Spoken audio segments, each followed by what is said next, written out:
will be highest on Saturday.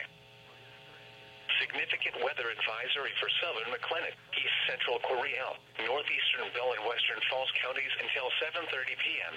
Central Daylight Time at 6:43 p.m. Doppler radar was tracking strong thunderstorms along a line extending from near Morgan's Point Resort to near Troy to 7 miles southwest of Lott.